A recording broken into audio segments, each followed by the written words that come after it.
regulated market is living for this changing interest rate trajectory, whereas at the same time, irregulated, I mean crypto, is striving for wave of prosecutions.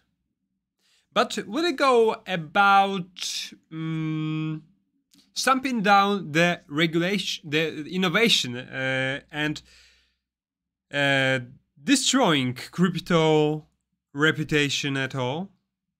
So there are many questions we need to ask today. So I'm very glad to host you, and let me know if everything works fine, if the mic is on as recently has been not rolling, and right now if you are at this the screen at the transmission, you may post questions on the chat right now. So without any further ado, let's head on. So first element is economy view, and as always we are starting over with the dose of macroeconomy. So rate of absurdity, I gave that kind of a quizzical topic of that slide just to justify how the divergences work. So on Bloomberg, we've seen that how soon do you think the Fed will cut interest rates? It's there are 53% of participants of the survey betting that not until 2024, but the bond market is assessing the other. So let's find out Fed Wichita, and right now it looks like current target rate is 475 to 500. So it looks like the market doesn't really assess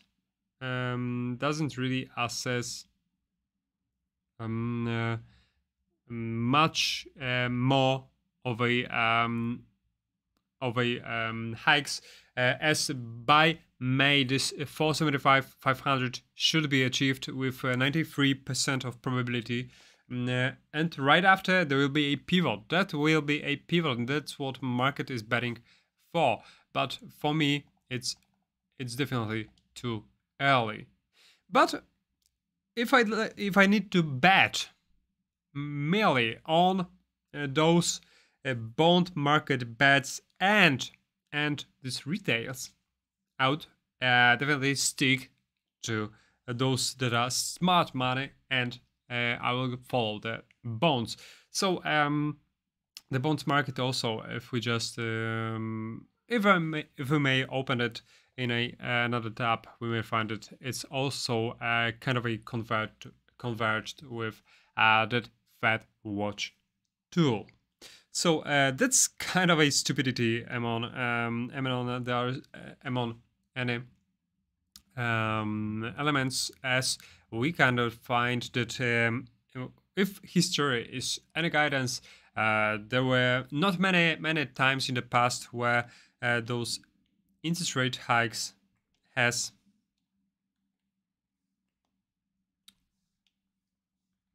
one second, I need to switch the windows. So that were not many times where those lowering interest rates has followed at once the hiking period, and it would literally took us from 6 to 12 months in order to pivot. So after reaching the threshold, we may stick around to the ceiling, and right after maybe revert the tension. But in 2019, the time intervention was a bit more abrupt, and the market assessed that at this time the pivot will be kind of even made in a more reckless way. So we may find out. So Treasury and DXY as a meme. So recently we've seen that that type of volatile moves on DXY, that's right here, is DXY, as the Fed recently at first flooded the economy with money. After this SVB period of a demise, but right now the Fed is sticking around to this still quantitative tightening trajectory. So those hiccups, those market hiccups, also reflect to DXY and TNX behavior, and we can find that we had already the highest US yields volatility since in 4 decades, literally.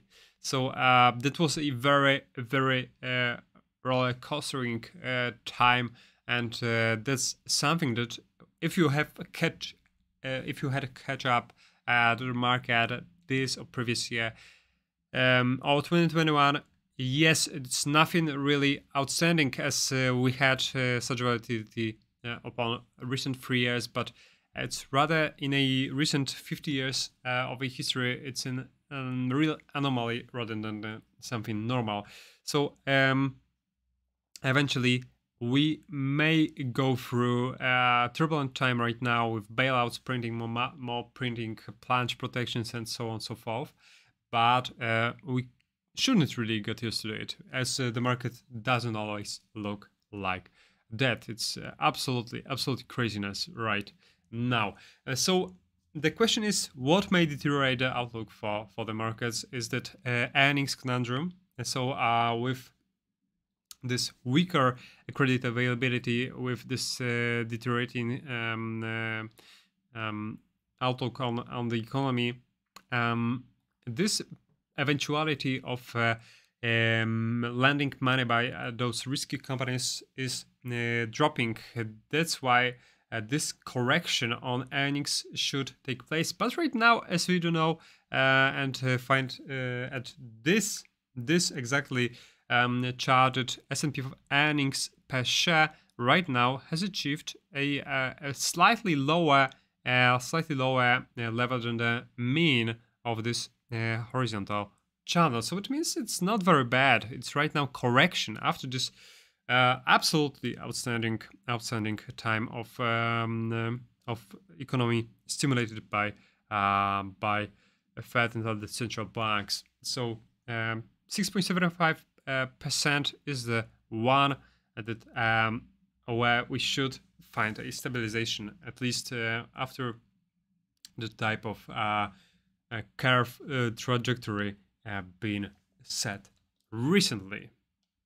So we also have a long story of even deteriorating earnings revisions, but rising the market, as the market assess the economy up from 12 to 18 months, whereas those earnings revisions just to quarter ahead. That's why the market may already bounce, whereas those revisions may lower.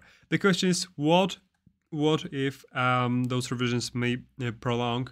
It may also be something that may be discounted by major indexes. So the price will tell you everything. So that's why Franklin Templeton, Invesco, and JP Morgan Asset Management decided to rather FOMO than to panic. So the stance and the outlook for the markets right now is to not miss the start of the rally, as otherwise they will miss a bulk of returns. So the markets right now, at one side of the coin, are assessing that this GDP will lower upon third and fourth quarter of the year, That's also conference board's stance. But the market should have its 5 minutes. So before possibility of much more turmoil up on in 2024, we may go through at first through this relief rally before possibly something worse starting. So this impending slowdown in the US and elsewhere will prompt possibly central banks to switch back to looser policy, triggering a renewed surge higher in markets. That's what the largest are saying. It is those three names. What about the market outlook right now, as we are right after market open? Let's head on to SPX. So we are searching for another bottom. So right here, it will be very difficult to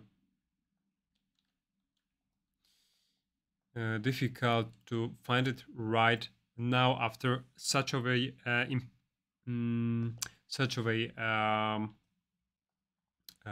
significant sell-off on Fed's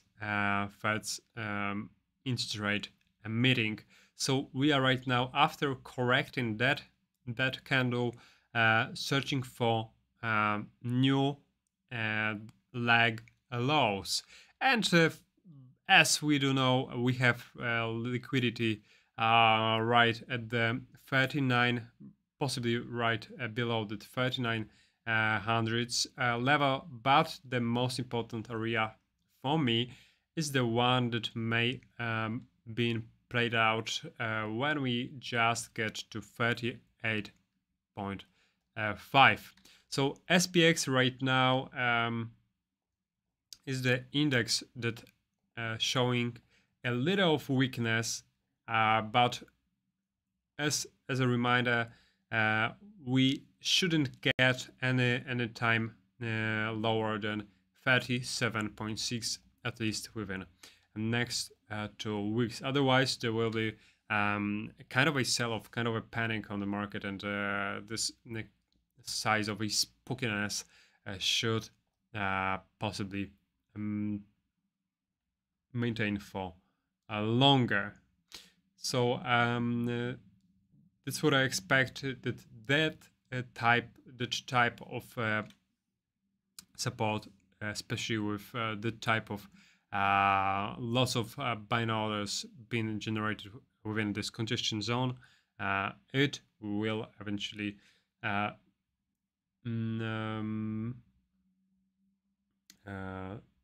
retain. So that was about that elements, but right now let's also find out what about the kind of a other indicator that I found. I couldn't find it on TradingView, but it's kind of interesting that I learned from Suburban Drone. So this indicator is calculated, I know it's kind of a mathematical formula, so I wouldn't really go through it detail by detail, but mainly you can achieve it by declining volume and subtracting the Nasdaq decline in volume from advancing volume, and then dividing the result by the Nasdaq total volume, and that's kind of a the difference between the declining and advancing one volumes that gives us a kind of a underneath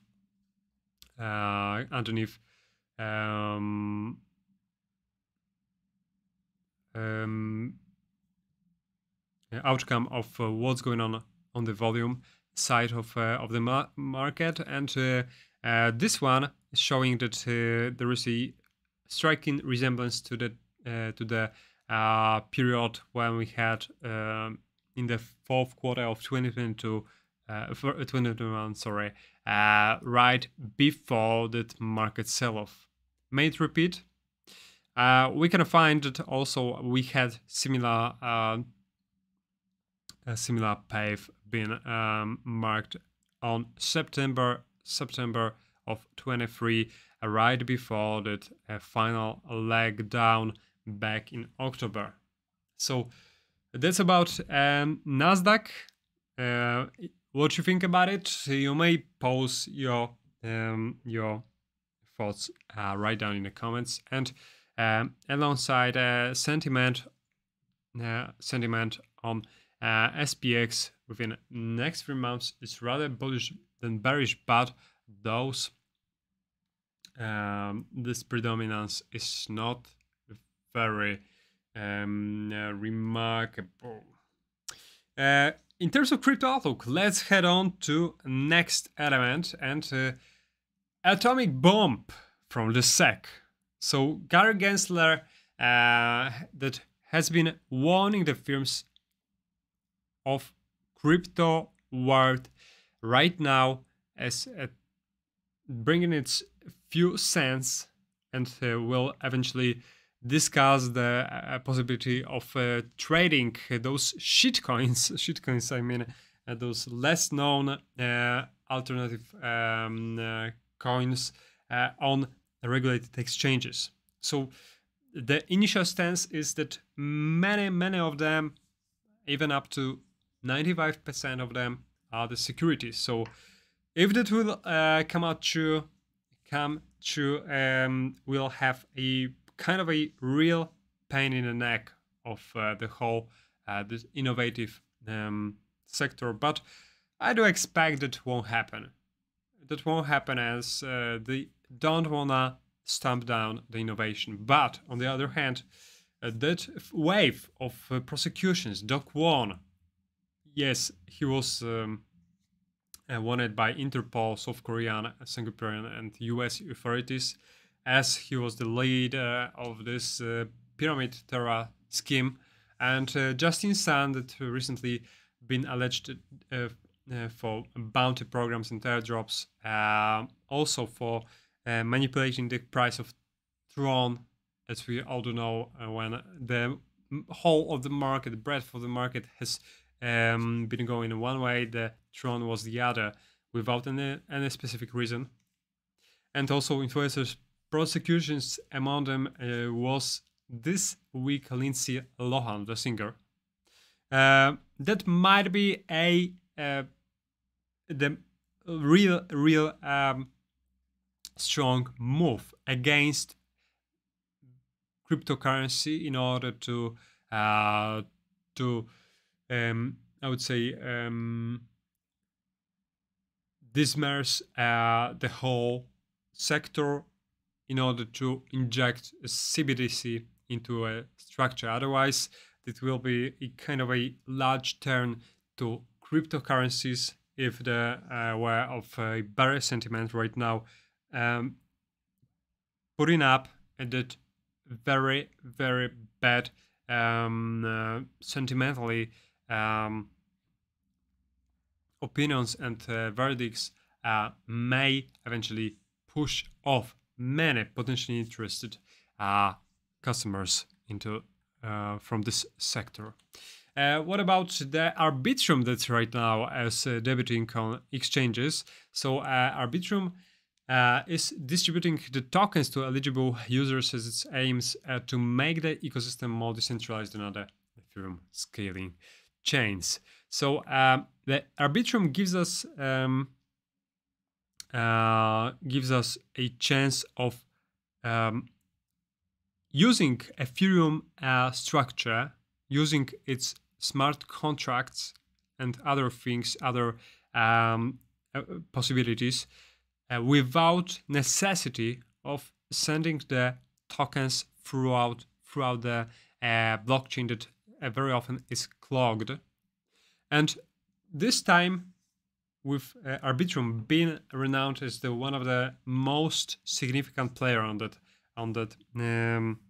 area, is announcing the launch of a DAO governance for Arbitrum 1 and Arbitrum Nova. They are debuting the ARB token on exchanges and at Bybit.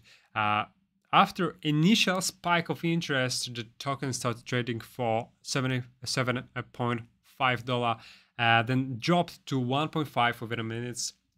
So that maybe may been overhyped, but on the other hand, the liquidity hasn't tackled that type of demand or in that way supply. So Arbitrum might be on our radar. So just keep track of Blockrevision episodes, as this will be kind of interesting journey to watch, as Arbitrum is one of the most awaited token this quarter at least.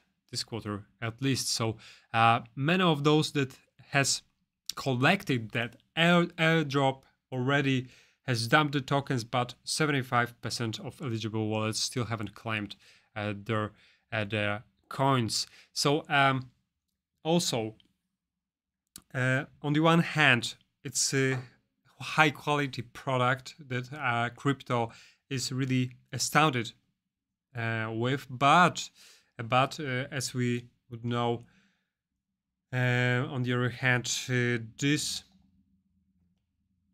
also should justify the smart money interest, and right now it does not that much. So the smart money filter shows that even though those claims were high and recipient's balance has surged, we had a much more and bigger amount of RBA moved to exchanges than smart money were collecting them. That's why it gives us the reason to think that it's rather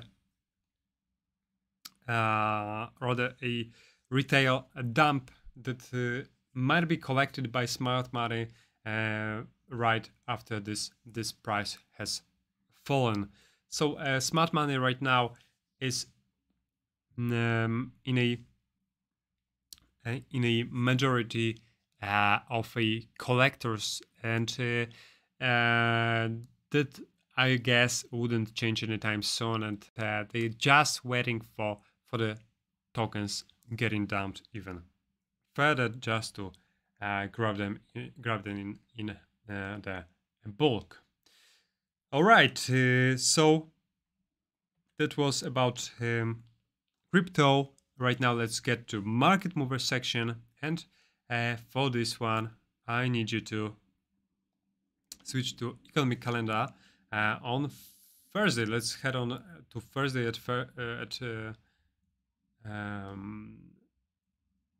first. So on Thursday, we had inflation rate out of Japan that's at 3.3%. So it's lowering. So it's good for that country. Something that may give the Central Bank of Japan another eventuality of loosening policy even further and artificially stimulate the economy. Is it good or bad? I would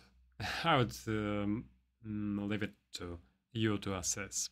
Retail sales from Great Britain is at 1.2%, so it's the economy is trying to behave as nothing happened, at least in recent 2 months. But this inflation is definitely nagging many of retailers. Durable goods orders in US month-over-month is lower, and on Monday we are waiting for business climate from from Germany. So that was the most important elements of economic calendar. Right now, let's find out what about earnings. Earnings, Electrobras still yet to publish its data. Accenture surprised to the upside along the General Mills. So